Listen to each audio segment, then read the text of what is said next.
মির্জাপুরের কবর দেখা শেষ করে এখন আমাদের নেক্সট প্ল্যান হচ্ছিল হাজারদুয়ারি। হাজারদুয়ারি নামটা অনেকে জানে, অনেকে শুনেছে, সারা পৃথিবীতেই মোটামুটি এটার নামটা কাছে যারা ইতিহাস নিয়ে পড়াশোনা করে বা ইতিহাস সম্পর্কে ঘাটাঘাটি করে তারা জানে। তো হাজারদুয়ারিতে আমরা এখন যাচ্ছি, সাথে আগের মতনই সবাই আছে, পিছনে সবাই। তো যাই হোক, তো যাচ্ছি হাজারদুয়ারি। যেতে যেতে আরও কিছু তথ্য আপনাদেরকে জানিয়ে রাখি। এই হাজারদুয়ারি প্যালেসের ভিতরে আছে নবাব সিরাজউদ্দৌলার তরবারি, একই সাথে আছে হলো নবাব সিরাজউদ্দৌলাকে হত্যা করা হয়েছে যে তরবারি দিয়ে, সেই তরবারি। কিন্তু ভিতরে ভিডিও করা সম্পূর্ণ নিষেধ, যার কারণে আমরা ভিতরে অবশ্যই ভিডিও করতে পারবো না। যেহেতু বর্তমানে এটি একটি জাদুঘর হিসেবে এখন ব্যবহৃত হচ্ছে ইন্ডিয়ান গভর্নমেন্টের, তো এটার ভিতরে অনেক মূল্যবান জিনিসপত্র এখনও আছে, অনেক নামি দামি পেন্টিং থেকে শুরু করে অনেক অস্ত্র শস্ত্র আছে, পলাশির যুদ্ধে ব্যবহৃত অস্ত্রও এখানে আছে। তো মুর্শিদাবাদের রাজা বাদশাদের এলাকা, তো রাজা বাদশাদের এরিয়াতে ঘোড়ার গাড়িটা থাকাটাই স্বাভাবিক, তাই এখানে প্রচুর ঘোড়ার গাড়ি। এই যে একটা ঘোড়ার গাড়ি যাচ্ছে, আর ওই যে সামনে একটা ঘোড়ার গাড়ি। মেয়েটা খুব কিউট আছে, কারো পছন্দ হইলে বলতে পারো, আমি মেয়েটাকে একটু ভালো করে দেখাই। মেয়েটা খুব লজ্জা পাচ্ছে ক্যামেরাতে। আচ্ছা, ও যদি আমাকে ইনসাল্ট করে তাহলে আবার বিপদে পড়ে যাবে। এই হচ্ছিল হাজারদুয়ারি, আমরা মাত্র হাজারদুয়ারিতে ঢুকলাম। ওখানে প্রচুর ভিড়, এখানে টিকিট কেটে তারপর ঢুকতে হবে। আমরা এখন টিকিট কাটবো, টিকিট কাউন্টারও তো মনে হচ্ছে অনেক ভিড়। আর ওখানে পানির একটা সুপ্রিয় ব্যবস্থা আছে, একটা হাত মুখ ধুয়ে আসি। টিকিট কাউন্টার দুয়ারিতে ঢোকার শুরুতে এরকম বাংলা, হিন্দি এবং ইংরেজিতে কিছু তথ্য দেওয়া আছে এটার ভিতরে সম্পর্কে। আলহামদুলিল্লাহ বন্ধুরা, ফাইনালি আমরা এখন হাজারদুয়ারিতে প্রবেশ করেছি। তো হাজারদুয়ারিটা আমরা এখন একটু ঘুরে ঘুরে দেখব। তো হাজারদুয়ারি সম্পর্কে অনেক ইতিহাস জানার ছিল, বা এত কিছু জানিও না, জানার চেষ্টা করব। আর এখানে আমি এর আগে একটা শুনেছিলাম যে এখানে 1000টা দরজা আছে, তো বা দরজার মতো দেখতে এরকম কিছু দরজাই হবে, তো যার কারণে এটাকে হাজারদুয়ারি বলা হয় এরকম কিছু। আর ওখানে গাইড ছিল, গাইড চার্জ অনেক বেশি চাওয়ার কারণে গাইডটা নিলাম। গাইড 100 রুপি করে চায়।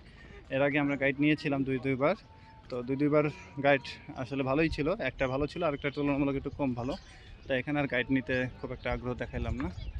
তো এখন আমরা নিজেরা একটু ঘুরে দেখি, নিজেরা একটু বোঝার চেষ্টা করব, লোকাল যারা আছে তাদের কাছ থেকে জানার চেষ্টা করব। তো ঘুরে দেখে আসি। ঊনবিংশ শতাব্দীতে নবাব নাজিম হুমায়ুন যা এই প্রাসাদটি তৈরি করেন। 1829 খ্রিস্টাব্দে এটার ভিত্তিপ্রস্তর স্থাপন করা হয় এবং 1837 সালে এটি নির্মাণ কমপ্লিট হয়।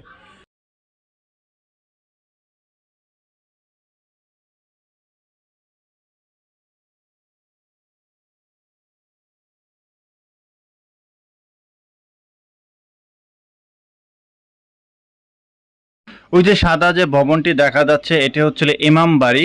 বছরে একবার এই ভবনটি খোলা হয়, এটা হচ্ছিল মহরমের সময় সাধারণত খোলা হয়। এই পুরো কমপ্লেক্সটি 41 একর জমির উপর নির্মিত। তৎকালীন সময় প্রায় 16 লক্ষ স্বর্ণ মুদ্রা দিয়ে এই কমপ্লেক্সটি তৈরি করা হয়। এর পাশেই আছে ভাগীরথী নদী। অনেকে মনে করে এই প্রাসাদটি সিরাজউদ্দৌলা তৈরি করেছে, কিন্তু আসলে এটি সম্পূর্ণ ভুল। সিরাজউদ্দৌলারও অনেক বছর পরে এটি নির্মাণ করা হয়েছিল।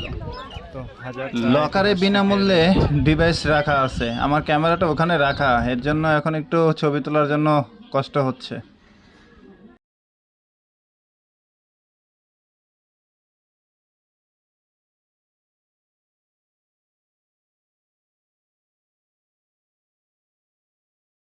ওই দূরে হচ্ছিল ইমামবাড়ি, আর ইমামবাড়িতে এখন আর ওদিকে গেট খোলা না, এর জন্য আর ওখানে গেলাম না, যেহেতু এটা বছরে একবারই খোলা হয় মহরমের সময়, এর জন্য গেলাম না। বিশাল বড় কমপ্লেক্স, খুবই সুন্দর সাজানো গোছানো এবং প্রচণ্ড রোদ, যে যেখানে ছায়া পাচ্ছে সেখানে বসে পড়ছে।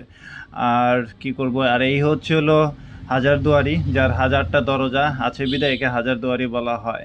এই যে সবই ক্লান্ত। যাই হোক, হাজারদুয়ারির ইতিহাসটা আমরা অনেকে জানলাম। আর এই যে দূরে এখানে দেখা যাচ্ছে, এটা হচ্ছে হলো ঘড়ি মিনার।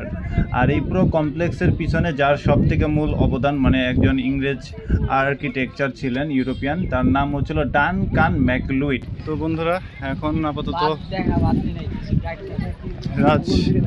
এখন হচ্ছিল কি বলে প্রাসাদ বা এই বিশাল ভবন থেকে এখন বেরিয়ে যাচ্ছি।